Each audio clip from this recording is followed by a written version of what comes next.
Aliza talk के मुआज़्ज़ज़ सामीन को अलीज़ा कमल का सलाम। दोस्तों, उम्मीद करती हूँ आप सब खैरियत से होंगे। जहाँ रहें खुश रहें। बढ़ते हैं कहानी की जानिब। शुरू करते हैं आज की कहानी। जब तक माँ जिंदा रहीं, उन्होंने मुझे एहसास नहीं होने दिया कि मैं कोर दीदा हूँ। कदम कदम पर मैंने उनकी आंखों से देखकर चलना सीखा। उनके हाथों से दुनिया की हर शय के लम्स और वजूद को महसूस किया। उनकी आवाज मेरी रहनुमा थे। ममता के प्यार से भरी आवाज सुनती तो हंसती खिलखिलाती थी। वक्त यूं ही गुजरता रहा, यहां तक कि मैं 4 साल की हो गई। अभी तक मुझे मालूम न था दुनिया के कई रंग रूप हैं और ये दुनिया देखने की चीज है। मैं तो बस माँ के प्यार के लम्स को ही दुनिया समझती थी और उसी को महसूस कर सकती थी। एक दिन जाने क्या हुआ कि अचानक दादी ने मुझे अपनी बाहों में भर लिया और बोली, बेटी, तेरी माँ अब इस दुनिया में नहीं रही है। वो अल्लाह मियाँ के पास चली गई है। मगर रंज ना करना, रोना नहीं। मैं तेरी माँ हूं। आज से तू मुझे माँ समझना, मेरी आंखों से देखना और मेरे हाथों से चीजों की मौजूदगी का एहसास करना। उस दिन तो मुझे दादी की बातें समझ में ना आई, मगर रफ्ता रफ्ता जब अपने ख्याल से निकली तो समझ गई कि अब मेरी माँ नहीं रही है और दुनिया बदल गई है। वो गोद जो मेरी पनाहगाह थी, मैं उसको खो चुकी थी। मैं तो ख्यालात के एक ऐसे जाल में सांस ले रही थी जिसको मेरी माँ ने बड़े ध्यान से ममता के रेशम से बुना था। जब मैं माँ को उन खूबसूरत नज़ारों के बारे में तस्करा करते सुनती तो रश्क करते कि क्या ही चीज़ है मेरी माँ की आंखें। तब मुझको उस नूर की ख्वाहिश ने तड़पाना शुरू कर दिया जिसको रोशनी कहते हैं और जिससे मेरे खालिक ने मुझको महरूम रखा था। मैं अपनी दादी से जिद करती कि मुझे भी आंखें ला दो, लेकिन वो जवाब में मुझे बहला फुसलाकर सुला देती थी। तभी नाबीना होने के बावजूद बहुत सारे ख्वाब सोचना शुरू कर दिए, क्योंकि मैं बहुत ज्यादा ऊंचाई पर उड़ना चाहती थी। दादी कहती कि आसमान बहुत ऊपर है, जिस पर चांद और सितारे चमकते हैं। तभी मैं आसमान तक जाना चाहती थी और चांद सितारों को छूना चाहती थी कि उनकी चमक कैसी होती है, क्योंकि मैं हर चीज को छूकर ही समझ सकती थी कि वो कैसी है, उसकी शक्ल किस तरह की है, क्योंकि मेरी आंखें तो मेरे हाथ में ही थी जिनसे हर शय को छूकर महसूस किया करती थी, उनकी शक्ल सूरत और वजूद को। तभी मुझे उनकी मौजूदगी का इदराक हो पाता था। इस महरूमी से आगे एक और महरूमी भी मेरे साथ रहने लगे, और वो ये कि अब मैं चाहती थी कि दुनिया मुझे जाने, पहचाने, लेकिन इसके लिए सबसे ज्यादा अहम तो आंखें थी, जो मेरे चेहरे पर मौजूद होते हुए भी मौजूद नहीं थे, कि उनमें रोशनी नहीं थी, बल्कि काली स्याह दायमी रात भरी हुई थी। नूर से महरूम ये सजावटी खूबसूरत चराग बुझे होने के सबब मेरे लिए किसी काम के ना थे।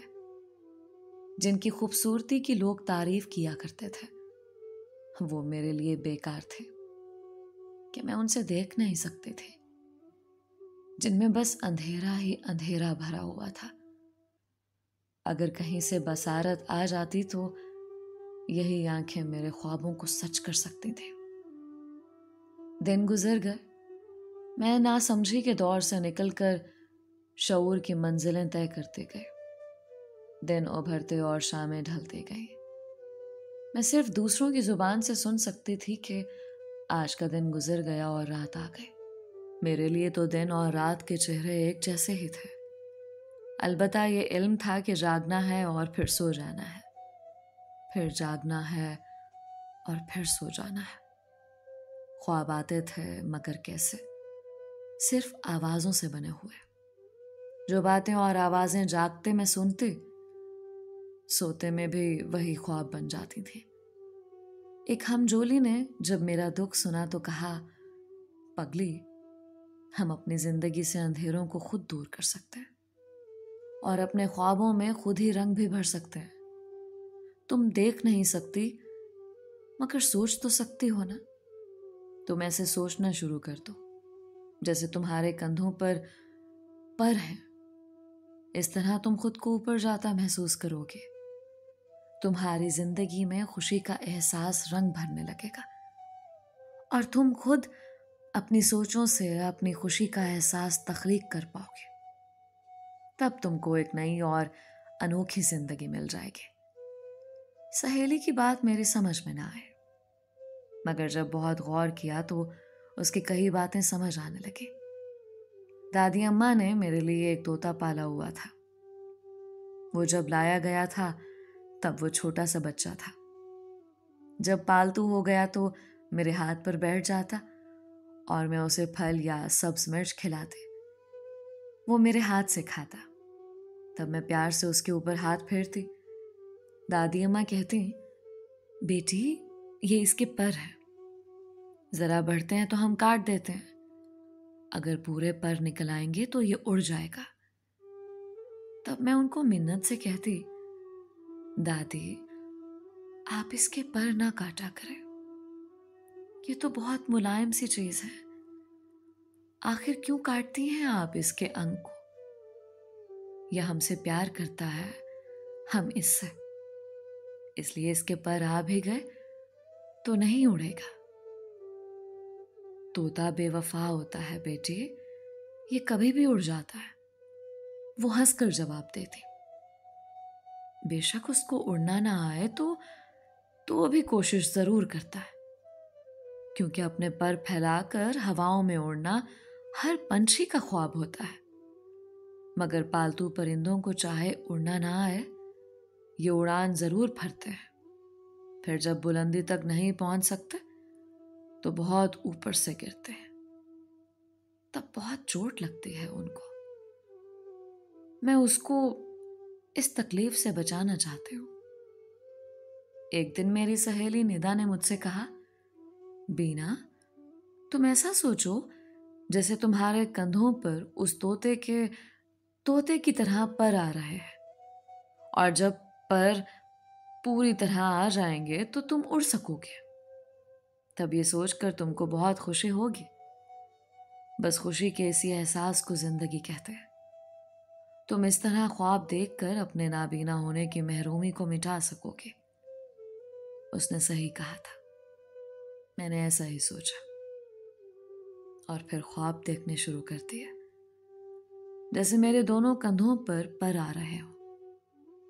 एक दिन मुझे लगा जैसे मेरे कंधों पर पूरे पंख आ गए हैं और अब मैं उड़ सकूंगी।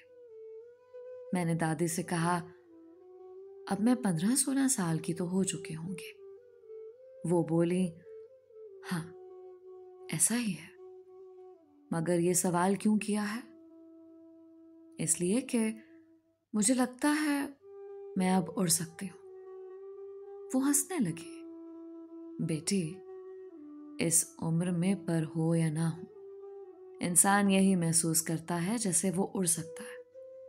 तुम भी चाहो तो जरूर उड़ो, मगर ध्यान से उड़ना, कहीं गिर ना जाओ। उन दिनों में दादी की हर बात सुनी अनसुनी करने लगी थी, क्योंकि उनके सहारे के बगैर महज अपने अंदाजे से सारे घर में चल फिर सकते थे, बाग में जा सकते थे, जिस कंज में चाहते जा बैठते और जिस झाड़ी के पास चाहते रुककर फूलों की खुशबू सूंघ लेते।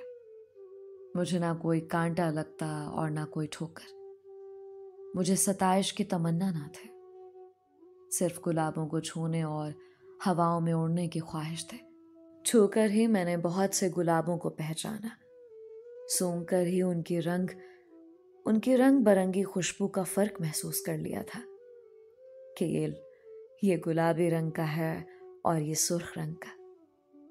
हर फूल की पंखड़ी की नरमी और नाजुकी का अपना अलग एहसास मेरी उंगलियों की पोरों को छूने से मुख्तलिफ तासुर देता था। मैं उसी मुख्तलिफ तासुर से उनके रंग, रूप और नाम जान लेती थे। जैसे मेरे हाथों की पोरें पोरे ही मेरी आंखें हों। अब ये मेरा मामूल हो गया।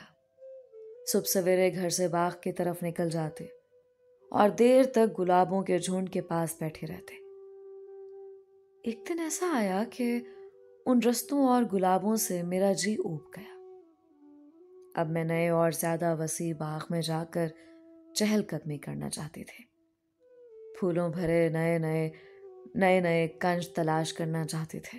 मैं अब कंज बाला बनी उनकी खुशबुओं और मुलायमत को अपने हाथों से महसूस करना चाहते थे।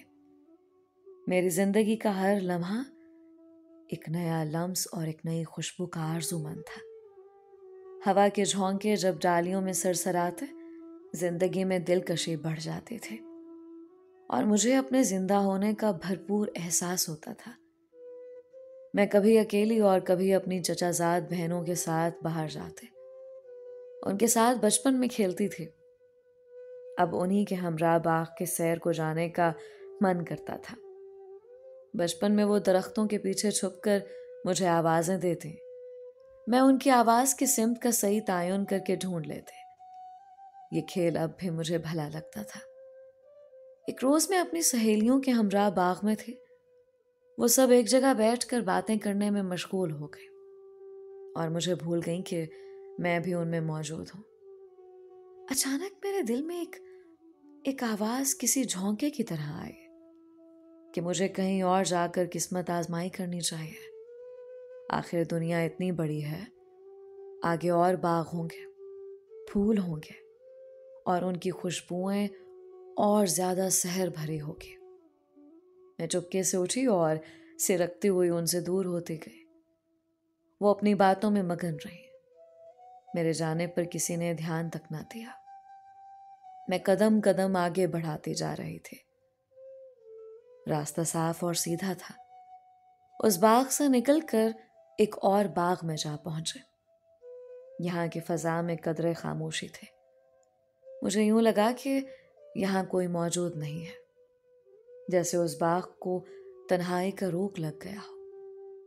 परिंदों की चहकारें तक ना थे, ना हवा के झोंके डालियों को हिला रहे थे और ना हवाएं पत्तों में सरसरा रही थी। हमारे घर से यह जगह काफी दूर थी। चलते चलते मैं एक जगह ठहर गई। शायद पैरों में आगे बढ़ने की सकत ना रही। हैरत यह थी कि कोई मुझको ढूंढने मेरे पीछे ना आया और ना किसी ने मुझे आवाज दी।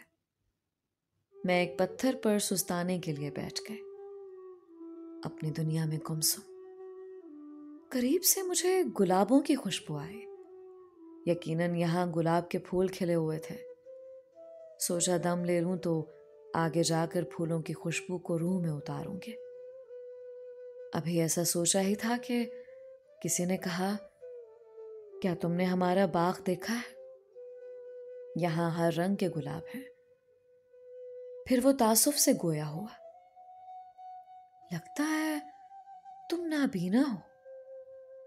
क्या तुम देख नहीं सकती हो?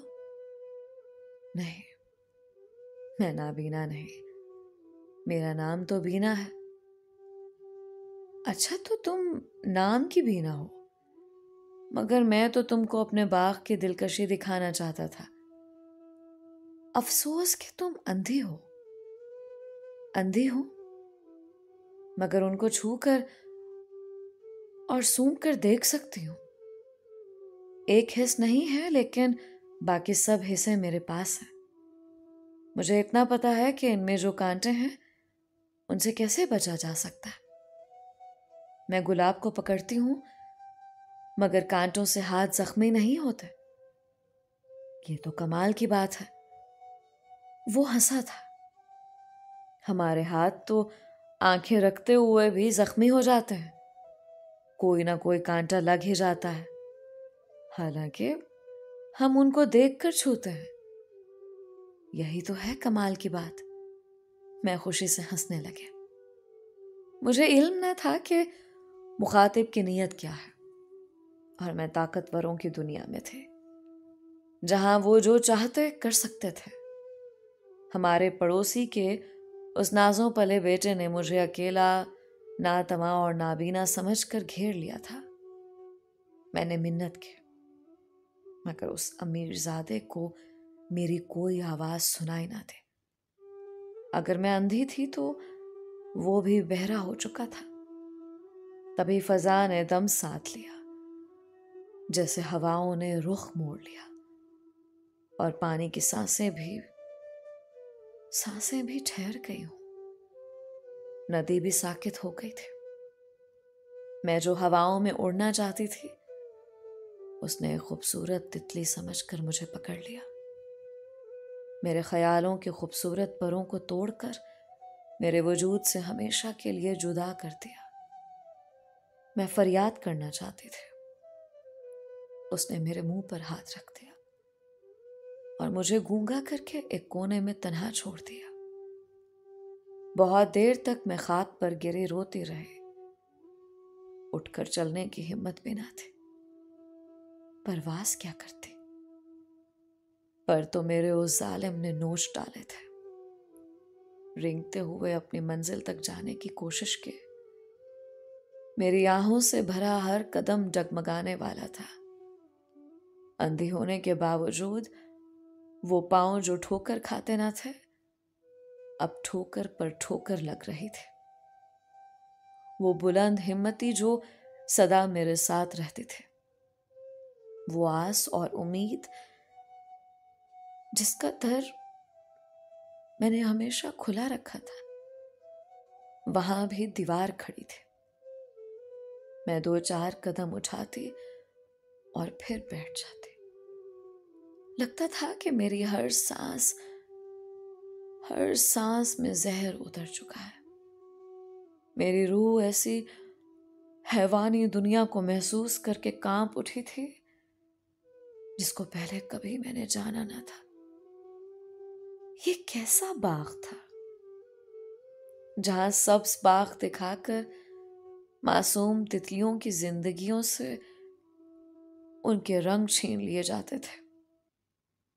मेरी सांस उखड़ने लगी और मुझे अपनी आकिबत खाकिस्तर होती दिखाई थी। तभी मैंने पुकारा, दादी माँ कहाँ हो? आओ, मुझे पकड़ो, मुझे थामो, मैं गिरने लगी हूं।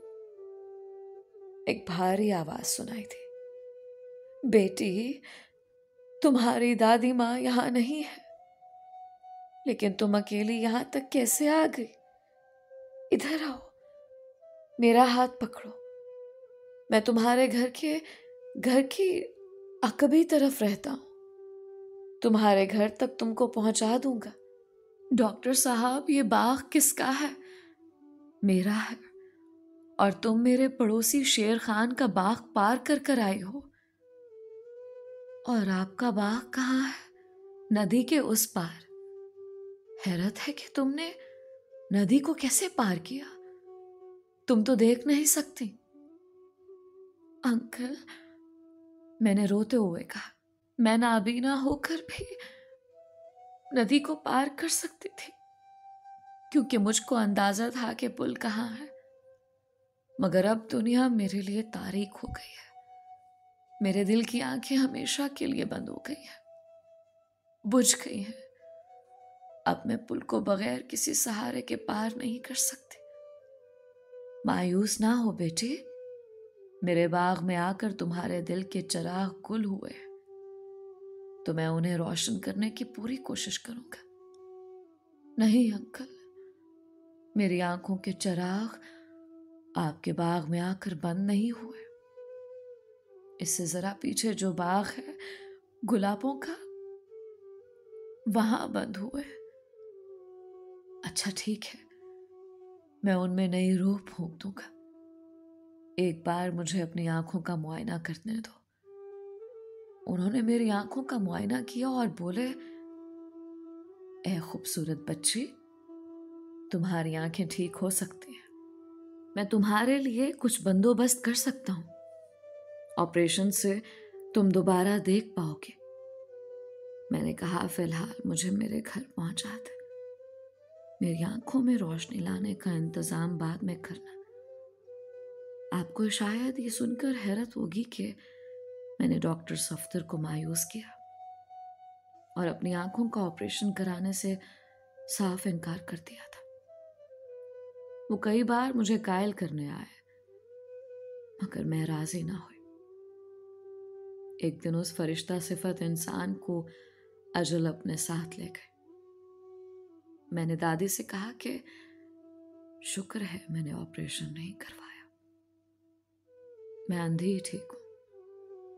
ताकतवरों की इस बेरहम दुनिया को देखने को मेरा मन ही नहीं करता। मैं अपने ख्यालों की अंधेरी दुनिया में ही खुश हूं। दोस्तों, ये थी आज की कहानी। उम्मीद करती हूँ इस कहानी से आपने ज़रूर कुछ सीखा होगा। कमेंट्स में अपनी राय का इजहार ज़रूर किया करें, क्योंकि मुझे आपकी राय का इंतज़ार होता है। आप सबके प्यार और सपोर्ट का बेहद शुक्रिया। आज का special thanks mister Ali Salman का, जिनका ताल्लुक दुबई से है, और मिस्टर अदनान का, जो कि सऊदी अरब से बिलोंग करते हैं। अगर आपने अभी तक हमारे चैनल को सब्सक्राइब नहीं किया तो अभी सब्सक्राइब कर लें, ताकि आने वाली नई वीडियोस आप तक बर वक्त पहुंचे। मिलते हैं एक और नई और मुनफरिद कहानी के साथ। मुझे अपनी ढेर सारी दुआओं में याद रखें। अपना और अपनों का बहुत ख्याल रखें। अलीज़ा कमल को इजाज़त दीजिए। अल्लाह हम सबका हामी नासर रहे।